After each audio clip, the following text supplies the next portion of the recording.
Hello YouTubers, today I'm going to be going over Batman Forever and Batman and Robin. I previously went over the Tim Burton Batman films. I wanted to go over each stage of Batman on film before I go over Justice League in a video. Today I'm going to be talking about how Batman Forever changed with the Joel Schumacher films. Also, while you're at it, feel free to check out the Stardust app. It's an app where you can post your reactions and reviews to your favorite film or television shows. Check it out in the link below. You can also find me on there under Fred Film Fanatic to check out my reactions or reviews. Tim Burton had a highly successful Batman film in 1989 and 1992. However, Returns garners some controversy among Happy Meal toys and parents of young children. And Warner Brothers then wanted to make it more marketable and more child-friendly. Of course, we know how Warner Brothers can basically go into a film production and basically mess around with it. We know why they want to market stuff for toys and money. And this is the start of that. Tim Burton was originally going to do Batman 3 with the Riddler. We were possibly going to have the introduction of Robin as well. Tim Burton got the hint that Warner Brothers didn't want him, and in an indirect way they pretty much fired him, and he stepped down, but was still a producer on this. We had the director Joel Schumacher take over the reins. And this is weird because Joel Schumacher is actually a very talented director. He has done some dark films. So it's kind of surprising to see how Batman Forever and Batman and Robin kind of turned out really light and just weird. But there are certain signs to that in his other films, but it is interesting.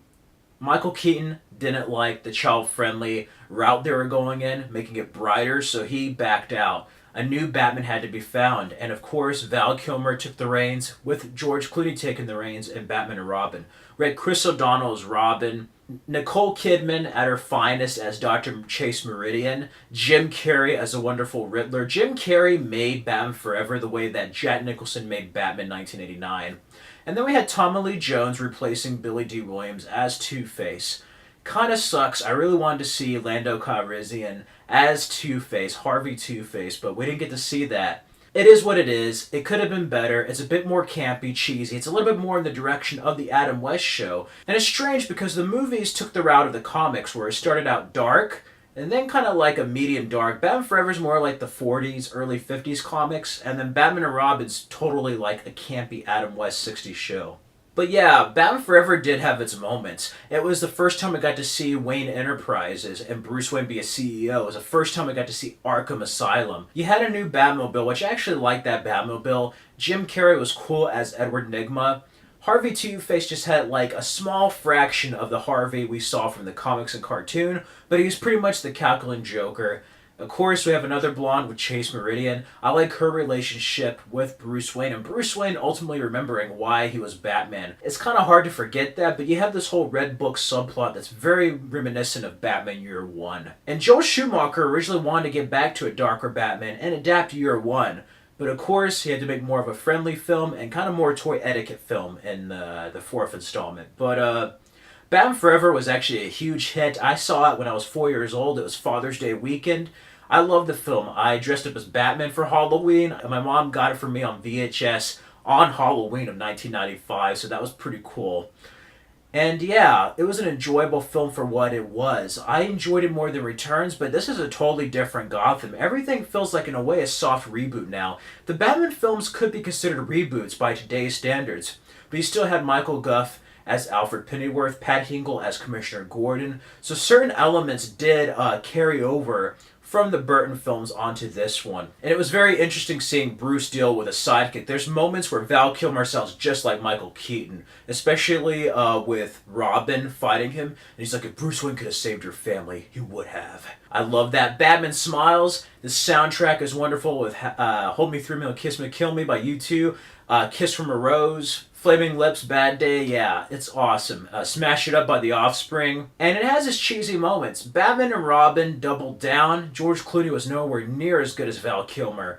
Robin was a little bit more annoying, but you had Alicia Silverstone as Batgirl, which actually wasn't too bad. It's just that they had her as Alfred's niece instead of Commissioner Gordon's daughter. And then we had Uma Thurman as Poison Ivy, a horrible version of Bane, and Arnold Schwarzenegger as Mr. Freeze. What killed the dinosaur? The Ice Age! Funny stuff. Arnold could have actually pulled it off seriously. Like, if they had a serious script, I think he could have pulled it off. And the movie would have been better just with Mr. Freeze. While you did have more of that blockbuster vibe from these films, they both were made very close together, only 2 years apart, and I felt like they rushed it for the money.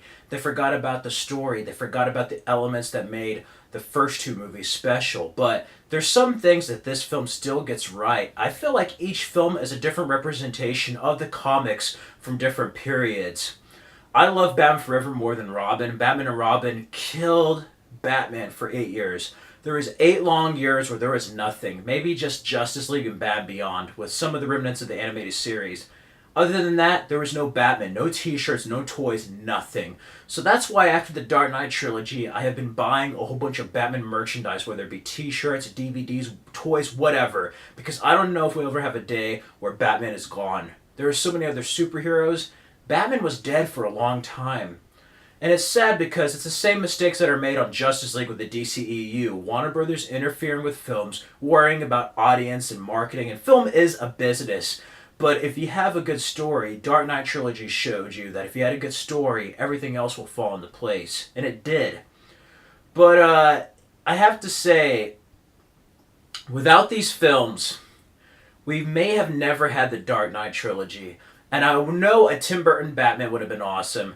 A Batman and Robin that was better than Forever would have been awesome. A Batman Triumphant with Scarecrow, Joker flashbacks, Harley Quinn, a darker Joel Schumacher, George Clooney Batman might have been great, but without Batman and Robin being such an abysmal film, without this franchise self-destructing, we may have never had Batman Begins, The Dark Knight, or The Dark Knight Rises. And because of that, I have to acknowledge and appreciate Batman and Robin, because without this disaster, we may have never had one of the greatest pieces of art in cinema, one of the greatest superhero films ever made, one of the greatest Batman incarnations we have ever seen.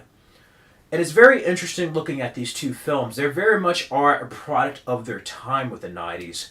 And yeah, I remember seeing Batman and Robin with my father, and even as a child, I knew something was wrong with the film. I actually remember Barely Breathing by Duncan Sheik playing on the radio. I know, very, very detailed recollection there, but the soundtrack was great with the Smashing Pumpkins. One thing that these films had better than the Tim Burton films was the actual soundtracks by other artists. I didn't like Elliot Goldenthal's score as much as Danny Elfman, but it is a good score on its own. However, Danny Elfman is just iconic Batman. And why did they put nipples on the Batsuit? I know they wanted to have him more like Greek gods, but really? Nipples. And then they're like, oh man, what decision do we have to put nipples on Batgirl? Maybe you shouldn't have put nipples on Batman to begin with. But Arnold Schwarzenegger pretty much is like the 60s Mr. Freeze. Jim Carrey is like Frank Gorshin in this series. It is interesting seeing stuff, and even pokes fun at the show where it's just like, holy rusted metal, Batman! They're flawed films. They're not the best Batman films, but I have to say, it's interesting seeing a franchise turn low on the third installment onwards. We've seen that with Spider-Man, we've seen that with X-Men, but with the interference and the change of tone, it most recently reminds me of Justice League. Going from Man of Steel BVS to Justice League, such a switch in tone. Intentionally, yes, but at the same time, I almost feel like it's reactionary to maybe some criticisms audiences may have had, instead of just telling a good story. But even by today's standards, these two films have some pretty good stories, especially Batman Forever. It's dated, it has not aged very well, but as a story, as like a standalone Batman, it actually is a pretty solid Batman. They even attack him in his home, deal with romance. He's actually faced with the question, what happens after Batman? Is there a life beyond Bruce Wayne Batman, you know? Is there a life beyond Batman for Bruce Wayne? And that's something very interesting. Also helping out Dick Grayson, who just lost his family. So it has a lot of interesting elements. Even the bomb ticker's the same from Justice League as it is in Batman Forever, but fourth one has some good moments with Alfred dying and Batman's crusade about stopping death, and he's like, I can't stop it, can I? And he's just like, none of us can. And there's some very interesting questions. It has some good sequences, it has some deep, heartfelt moments, and somewhere in some scenes of both of these films, it seemed like somebody was going to make a really good movie. It's just everything else surrounded it, and because of that, it's lower than the first two Tim Burton movies in my eyes. But if you look at these two films by themselves, they are enjoyable popcorn blockbuster films. Batman Forever more than Robin for me, because Robin's just, forget that movie. And they are what they are, and without this, we may have never had The Dark Knight. So, upon The Dark Knight's 10-year anniversary coming up in July, I have to reflect on these films. And yeah, if you've seen it, some of you may be fans of those films. I don't blame you. I love all the Batman films. First three more than Batman and Robin, but like, I love them. So if you like these films, even more than the Burton films, I would understand that. To me, though, the Burton films are a bit stronger, but without these films, we may have never had the modern Batman incarnation. It may have never gone back to being gritty and dark and just serious without this deconstruction of the character, so to speak. And it just saddens me that Bob Kane never got to see Christian Bale's Batman. But he said that Val Kilmer was the best incarnation of Batman at the time. So it was very interesting seeing where it went. Tim Burton was a producer of Batman Forever, and when he completely left Batman, it really went downhill with number 4. But Joel Schumacher has since apologized, which is something very brave for a director to admit he was wrong. He was there, he took responsibility, and hey, Josh Whedon or Josh Trank and some of these other people could learn a lesson from Joel Schumacher. They really could. But these two films forever changed Batman for the worse and better eventually. And it's just hard to believe that Batman and Robin was spawned from the same series that started in Batman 1989. Like, wow. Wow. But it is what it is. Feel free in the comments below. Let me know your thoughts on Batman Forever, Batman and Robin. What do you prefer? There's actually people who think Batman and Robin are better than The Dark Knight. I don't think so. It's good if you do, but you're out of your fucking mind if you think that. That's just my opinion. But I digress. The soundtrack, every time I hear Kiss from a Rose by Seal, I immediately think Batman Forever. The Bat Signal's Not a Beeper, Miss Meridian, that type of stuff. It's a very 90s film, and yeah, they have a special place in my heart as well as the first two Tim Burton films. And it is an interesting anthology, to say the least. No matter how respectful or as close they are to the comics, they are representations of the character throughout the comic book history. So on that note, let me know in the comments below what you think of the films, and feel free to check out my previous video where I went over the Tim Burton films. Feel free to be on the lookout on my other channel where I go over the evolution of the Dark Knight trilogy. And then on the Dark Knight of Steel channel, I'm going to be having a video going over Justice League. And if you like this video, feel free to click the like button, comment, and subscribe for more videos. You can also check out the Stardust app in the link below. You can post your favorite reactions and reviews. And again, follow me on Fred Film Fanatic. Check out my other channel and enjoy the videos.